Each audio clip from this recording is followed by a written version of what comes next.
Hello everyone, and thank you for joining us for the first ever Chart Your Trade 3-minute market wrap-up video. I'm going to try to get this all done in 3 minutes, but we'll see. So let's dive right into our analysis here. The first thing that we're going to want to look at is the chart of the QQQ. We had a double bottom base that it broke out of on February the 17th, busted out of this descending trend line right here. The FLS model portfolio took a position on that day, very wisely so. It has been rallying off the bottom. We see here that it bottomed and it had this positive reversal here on very, very heavy volume and has really been rallying since coming off this extreme oversold condition. Right now it is in an overbought position, which is interesting because it is also rallying into what could potentially be a long-term resistance level. We have this this black line here, that's the 200-day moving average, and this red dotted line here, that is a former resistance level that turned into support over here, and then as it fell back down below that red line, it'll be very interesting to see if it turns into resistance once again. We have a very similar structure over here on the SPY. That is the ETF that tracks the S&P 500. Again, well, we see an almost identical chart pattern here. Very similar price and volume action as well. Don't want to spend too much time looking at the SPY since it's so similar.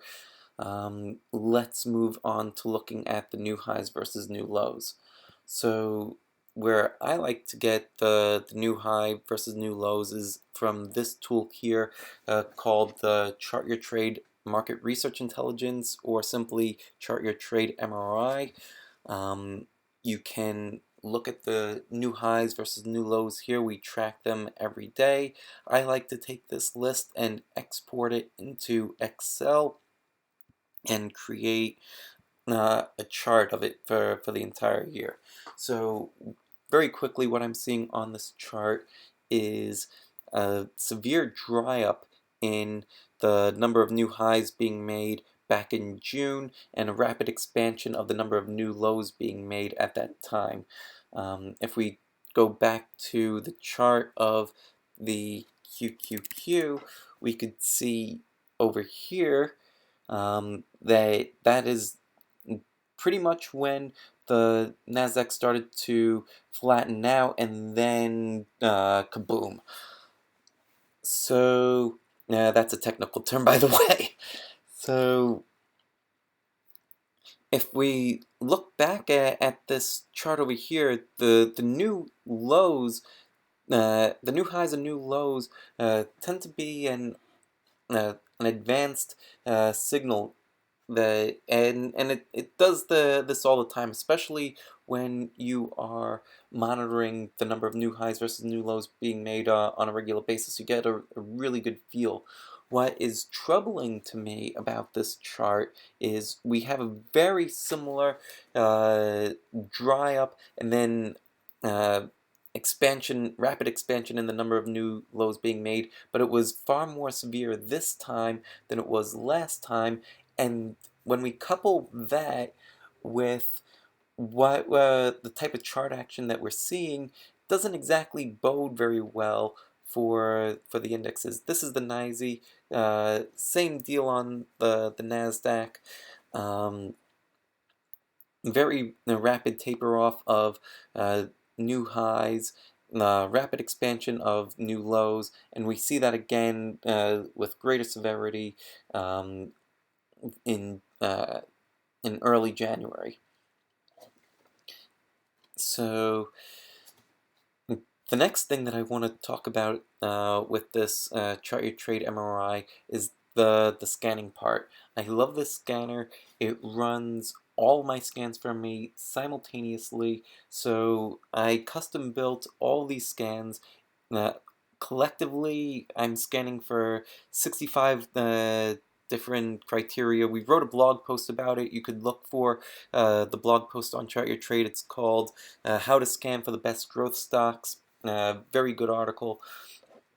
But well, what the scanner does, I could run all these scans simultaneously, run an ideal growth scan over those results, and it will populate it in the blink of an eye, and it does all this work for you.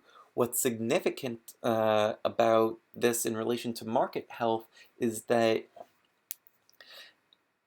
based on the number of stocks that either pass the screen or don't pass the screen, as the number expands and contracts, so does the health of the market. So when we're in a strong bull, the number of stocks passing will expand. As the market health decreases, the number of stocks passing will contract. So let's take a look at the results over time on that chart, and over here we see that we've just had this massive dry up in high quality growth stocks passing our scans.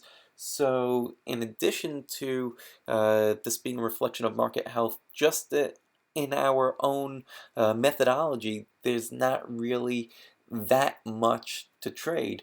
So another reason why we see how indexes can still rally, and we get some of the strongest rallies during bear market conditions.